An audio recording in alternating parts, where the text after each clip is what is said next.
Hello and welcome. You're watching a very special edition of Business Plus. We are discussing three men, corporate leaders who became a part of our everyday conversation, also became a part of business news conversation here on NEWS9 on Business Plus. With me in the studio is Krishna Kumar, my colleague, as well as Srinath Sridhar. And Srinath, good to have you. Thank you. Pleasure to be Let's here. start with the man who is known as the founder of Indian IT sector, Narayana Murthy, who defined India's IT growth story, has been in the news recently for all the reasons around what he said and what he did not say. He suggested that one should be working 70 hours in a week. Now, millennials and Gen Zs who are already battling long working hours were aghast with the proposal.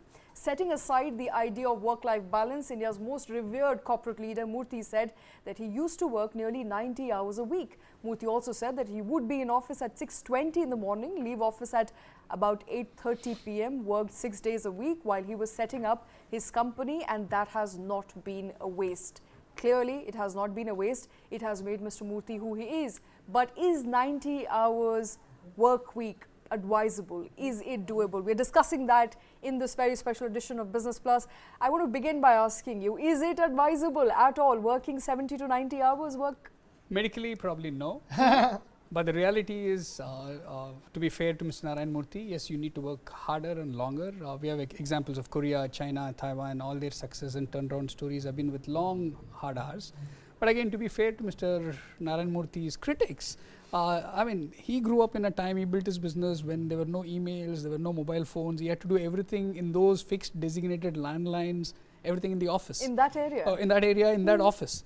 Today, you can be sitting at anywhere and working from anywhere, which is why knowledge workers, especially consulting firms, IT firms, have to reassess their HR policies. What am I expecting from my people? Do I need them to come into the factory-like setup where I count and measure hours? Or can they be sitting wherever as long as privacy and confidentiality aspects are taken care? And can they still deliver the same output? I think that's where we're losing the battle of, is it 40 hours? We can't go the European way of saying that let's work 4-day week. We don't have probably jobs for even billion people. That's a reality. We have to struggle there. Absolutely. What do we do that? Absolutely. I mean, times are changing, Krishna. I mean, it's a very valid point. When people can work from anywhere, they can put in those number of hours, or at least they can deliver on what is expected out of them. Those archaic ideas of working from a place, working for 12 hours, working for 70-hour work a week, is that even doable in today's time and day? Right. I want to play devil's advocate to both sides of the argument. One is that I from the beginning, I thought it was the arguments were going in the wrong direction, because I thought the intent of Mr. Narayana Murthy was to talk about productivity. We're talking about that this generation and the next generation that's documenting the nothings that they do. That's what this generation is defined as. So, from that perspective, if you were to see, all he's asking is that you want this country to be better, you better be willing to put in the work for it. It's as simple as that, and put in not just hours of work, but in terms of like productivity. But his idea of I think it came out all wrong when he said about 70 to 80 hours a week, and then eventually when he talked about 90 hours a week, these numbers I think take the focus away from what I think he was originally trying to convey, and that is productivity. This generation of workforce from millennials onwards, if you were to ask, who've been hooked on WhatsApp and social media, and how they can even put 9-hour work of work in a day. The final output or outcome ain't all that great. So there are questions on productivity. So and also the kind of environment we work in India, the number of festivals that we have, the number of work days that actually happen in a year. So there are a lot of questions around India's productivity per se. What say, Srinath? I mean, correct me if I'm wrong, if I'm in the wrong discussion or reading all the headlines wrong. I really thought this was about improving India's productivity. See, I mean, he did his full speech the first time he gave on that blog podcast was about productivity. But again, the second time around, not so was much. not about it. And I think it also shows that some of our leaders like him and others have to figure out what do the young Indians really want. Absolutely. And how do you communicate to them?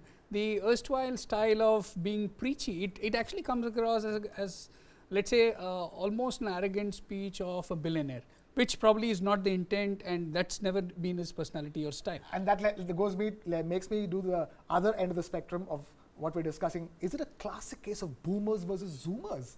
Because let's face it, I mean, Mr. Narayana Murthy classically falls under the boomer category, although it's not exactly the most kindest of terms used for people in that age group. But the fact of the matter is that to use it for the sake of an argument, you're talking about, the 3 generations in between. So I probably would use 2 different distinct words for it. What I call as, one definitely is a silver generation, so silver. And the other one that India today, 80% of India falls under gems, gig economy, millennials and Generation Z. So if we think gems is about India's gems, we better treat them right?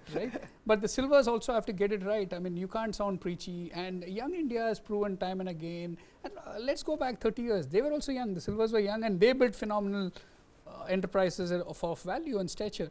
But today's India is very, very different.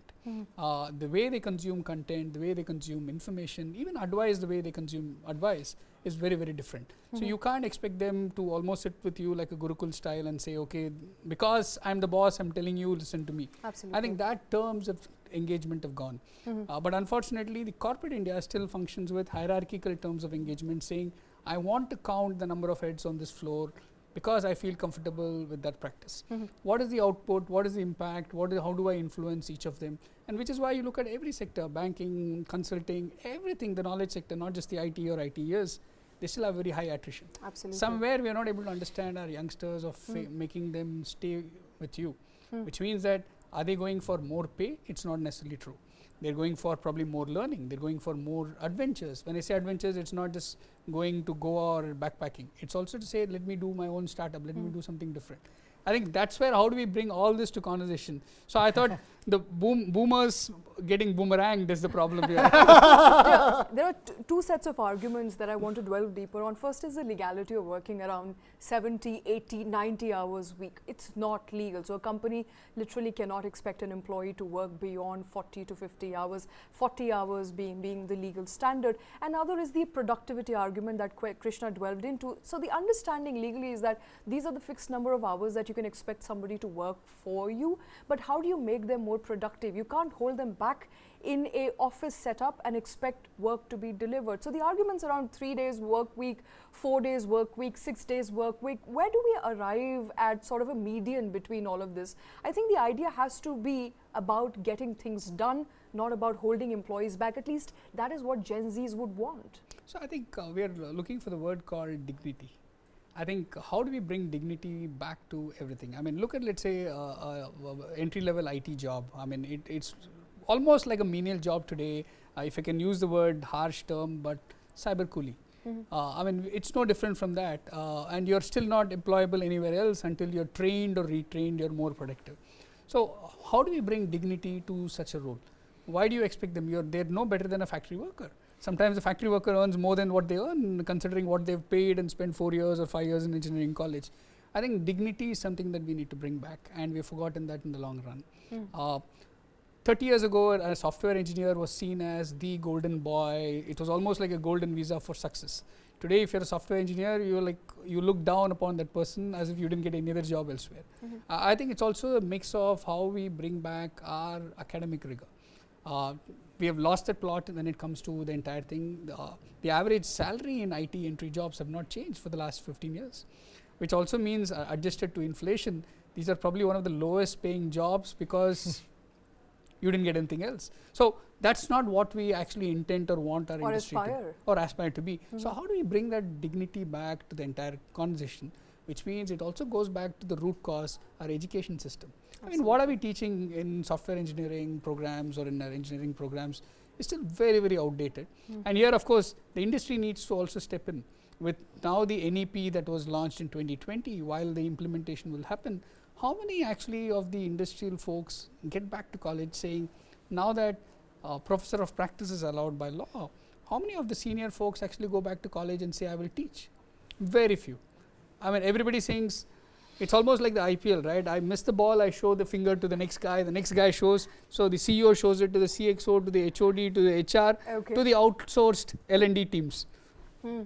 I think we need to change the game, saying the buck needs to stop with someone. Start with somebody. Start with somebody, absolutely. And so, before we move forward to the big next newsmaker, I think essentially what we are arriving at is that this generation of people they do not want to be bound to a desk and bound to fixed working hours, especially after COVID.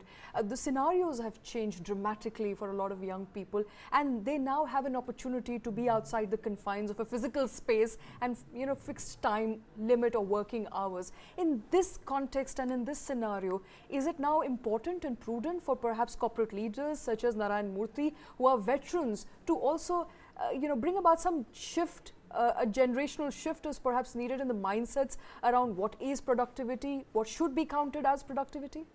Yes and no, but that's where I'll be very interested again from a governance lens. It'll be interesting to hear the head of that organization, Mr. Parekh, to actually speak about what he has in mind for the younger generation. Because end of the day today, Mr. Narayana Murthy, the standing that he has is of his reputation and stature, but he doesn't speak for Infosys. Let's not confuse the two. Absolutely. So if it is the IT majors, whether it's Infosys and Wipro, we need those leaders to actually spell out what they have in mind.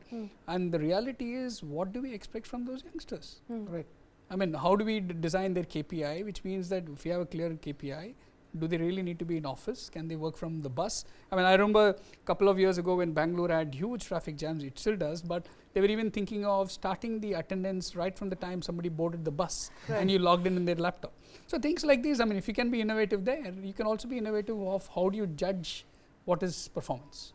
Absolutely. How do you judge what is performance? And Krishna, perhaps time for Mr. Narayana Murthy and the likes and the ilks of veteran corporate leaders to perhaps go back to the drawing board and understand what is performance versus what is redundant, unproductive, long working hours sitting in an office. Right, and exactly, and I think another point that gets missed in the entire discussion of hours is that if you want more, you got to put in more. Right. I mean, so I think that. And no generation can ever forego. Your Gen Z, Gen Z plus, from Gen X and the golden generation onwards. You want to become Narayana Murthy, you're not going to get it with a 7-hour shift and then counting every hour and comp offs and this and that. You want to be Narayana Murthy, you got to be willing to put in extra. Narayana Murthy if you want to be Narayana Murthy. We have multiple C's, right? We have chai, we have cricket, we have cinema, we have conversations. I mean, where do you work? I mean, even in the office, the normal office, you step out, you're going to have a cup of tea every 1 hour, that's 10 minutes gone, corridor conversations and whispers. So I think he's right from that perspective of productivity, especially when we compare the Western nations. When they work those 8 hours, they truly work. They don't take personal calls. But here we are okay with our banker stepping in with a I have FD a feeling form. with this discussion, if only the quality of those 8 hours is improved, the entire discussion of a number of hours will go away. Absolutely. Absolutely. But I think we'll have to rest it at that. Narayana Murthy continuing to bat for 60, 70, 80, 90 hours a week. It doesn't stop for him. But if you've got to be Narayana Murthy, you've got to work hard. Gautam Singhania is the next big band that is going to be, and the conversation is going to be centered around him. Raymond Group, remember, has been riding the wave of the complete man. Group chairman Gautam Singhania may not be able to say that for himself, at least for now. Raymond Group chairman and managing director Gautam Singhania made news when his wife of 2 decades, Nawaz Modi, announced separation and made domestic violence allegations against him. Modi asked for 75% of Gautam Singhania's $1.4 billion personal wealth and their 2 daughters. Now, Nawaz Modi is also a non-executive director of Raymond. Raymond stocks tanked 14% after the feud came to light and brought Gautam Singhania in the midst of the news as well as the highlight of this show. One of the man, Gautam Singhania, out of nowhere comes the news of his separation, and Raymond Group stocks take a beating on the back of that news. I think things could have been handled better perhaps at his end. Right, I mean, talk about a juicy controversy, not to be expected from India Inc. in that sense, the kind of dirty linen that eventually got washed in public, and coming after what happened with Mr. Gautam Singhania's father. It's extremely shocking. Not so very kind words that he used for his son. Right, and multiple occasions. He just basically, Mr. Harshpati Singhania has been always talking about the fact that he's where he is because of his son, because he signed off all the rights of the group of Raymond Group to his son, and because of his son, he's not living in the house anymore. And he says the same thing. He's living in his house alone. There's no wife and there's no father. So I mean, this is all personal, and it can happen in any family, any guy. It doesn't have to be Mr. Gautam Singhania. Absolutely. My question has always been, does this have anything? How can divorce divorce have anything to do with the boardroom and decisions being made in the boardroom, and more importantly, questions being asked for Mr. Singhania to step down? I mean, imagine in the US, the number of founders and promoters and MDs and CEOs are going through a divorce battle, ugly divorce battles, in that sense, in public limelight, and yet continuing to hold on, doing well with their companies. So my question here is that how does divorce become a boardroom discussion, Srinath? See, I mean, in India, promoters are larger than life. They're omnipresent. They're almost like God-like. That's the reality of corporate India. I mean, I'm just probably diverting, but if you look back a year ago, the industry lobbied for SEBI's regulation to split chairman and managing director seats. It didn't want to give up power or influence. That's a reality. So why is a marriage or a divorce so important? It is because simple. You're going to have corporate action on various corporate holdings, and no Indian business, especially the top 500 business families, have a simple structure. It's very complicated, multiple trusts, multiple subsidiaries, and so on. The worry is we don't know which subsidiary will be split or what will happen to any of those. And two, the operational decisions until all that is over will need supreme chief executive's time, which he won't be able to give today, which is exactly why the proxy firm has also asked him to step down. And the third point, which is very important, in an organization, if there is an accusation against another employee of any violence or harassment, both of them are asked to stay away from the office. There is an independent committee led by an external independent lady chairperson who investigates. That's the POSH committee. In a large high profile couple like them, high profile company like them, I mean, let's remember they're not even in the top 300 of the listed entities, but they're high profile. If there is such an allegation of domestic violence being made and both of them sit on that board, I would have assumed the board would have actually asked the POSH committee to check, or corporate India to actually get in, or regulator to ask. And very importantly, if such an allegation were made against a listed entity promoter, typically the stock exchanges ask for clarification. In this case, they did not. Why? So if you're saying there's no corporate governance drama, we have missed a lot of these drama. Absolutely. So I'm saying that it's very simple. So it is going to take away both the Singhania's time and energy and effort for them to run the business, and which is exactly why the proxy advisory firm is saying, ask them to step down, let somebody run it. The second question, if everything was so good in the organization as all Indian promoters claim, then somebody should be able to run the company peacefully, right? There should be good succession planning. That's another large lacuna in India. We claim to have great succession plans and professional groups that we have. Yet, how come we don't have a CEO who can step in and say, I will run this group for the next 3 years? But with due credit to this company, it did have an external CEO, a non-family member who was the CEO of that business until he stepped down 2 years ago. So it has had external CEO in the past. So the question now back is, large allegation being made, how come no regulatory question, no stock exchange question, no investor question, no probably women's rights wing asking those questions, none of those. Why? All right, those are fair questions, but I see that the problem is two-pronged here. One is the questions raised on the personal conduct of Mr. Gautam Singhania, not just by his wife, but constantly by his father, who basically says on multiple news media platforms that he regrets giving away his company to his son. That is number one. Number two, no board action at all. On the back of that, stock down 14%, has seen some recovery, but I think the latest that we are getting is that there may be some sort of settlement that Mr. Gautam Singhania, his wife Nawaz Modi, will arrive at. So perhaps because it is a domestic feud, hence no corporate action, no action from the board. I mean, I don't buy that logic at all. I mean, corporate, I mean, domestic feud, their issues, differences, whatever, diverse, it's very personal and we should respect them. It's not a conversation at all. But two is, as long as you're sitting on that board and if there's an allegation that one director slapped on the director, won't it make news? That's exactly it is making today.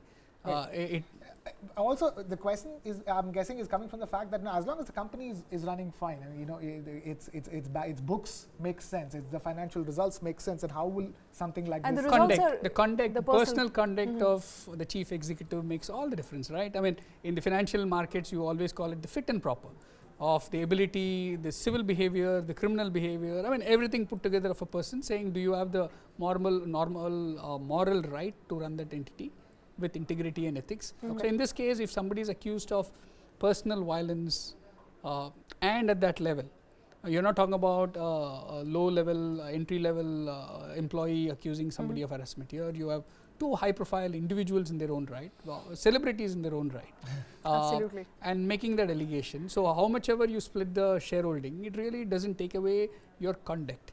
So from that perspective, the conduct, if it had been a financial business, I think the regulator would have already asked him to step aside. All right, it's the personal conduct perhaps of the CMD which is in question at this point in time, even as the financials of Raymond Group are looking robust, but no questions asked and a settlement likely in order. Yeah. That is the news as far as Gautam Singhania is concerned. But moving to another man who refuses to not be controversial, and that is Ashneer Grover, India's own controversial poster boy, reality show star and startup founder. Ashneer Grover has been in news both online and offline. Ashneer Grover, remember, the former founder and managing director of Indian fintech company BharatPe, which he co-founded in 2018 and left, as a matter of fact, in 2022 amid slew of allegations, resigned in the February of 2022. Since then, it's not been easy for Ashneer.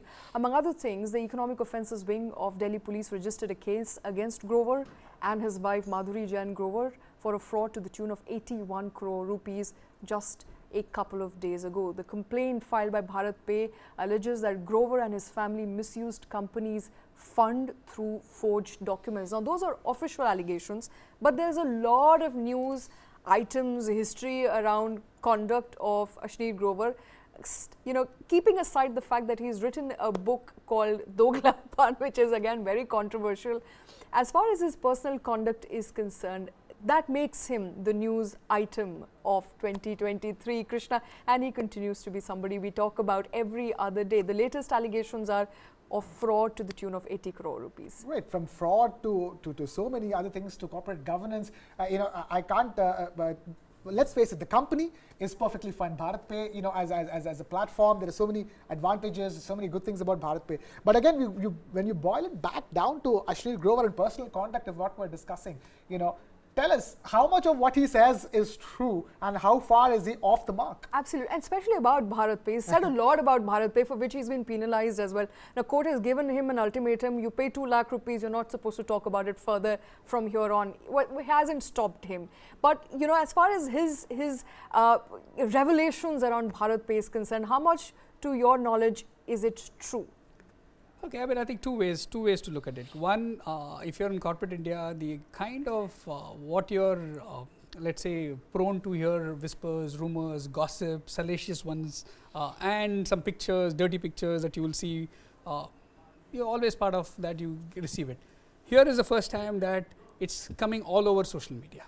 The people who are in the midst of all these allegations have been using social media to put it out.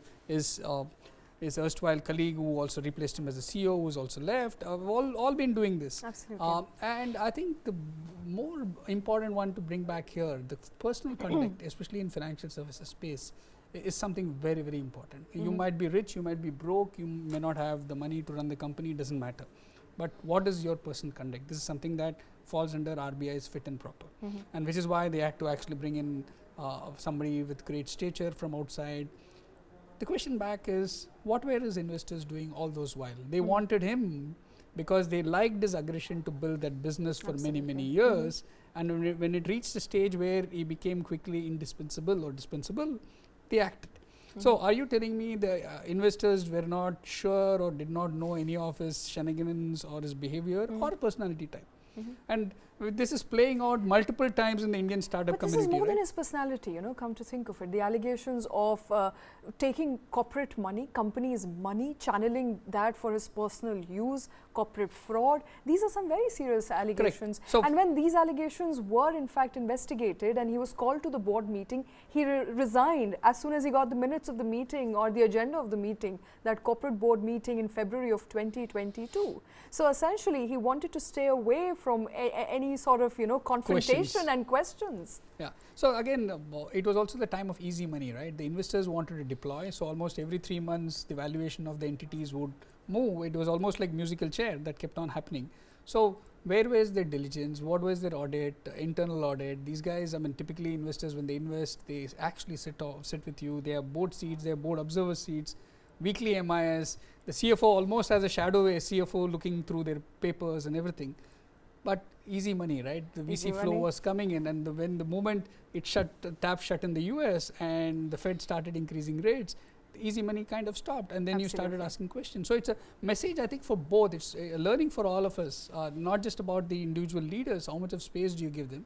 You also ask them those questions. But at what point do you cut off? Absolutely. When do you cut off? The cutoff date was set for February, which is when he The way you're talking resigned. about the board and Ashneer Grover is reminding me of BCCI and Lalit Modi, for God's sakes. I mean, as long Absolutely. as the going was good, Lalit Modi should be there. The moment there's an issue, then Lalit Modi is the one to go first. All right, and those, of course, are the newsmakers of 2023. BharatPe's Ashneer Grover, Narayana Murthy, Gautam Singhania. They made the news. They still continue to be in the news.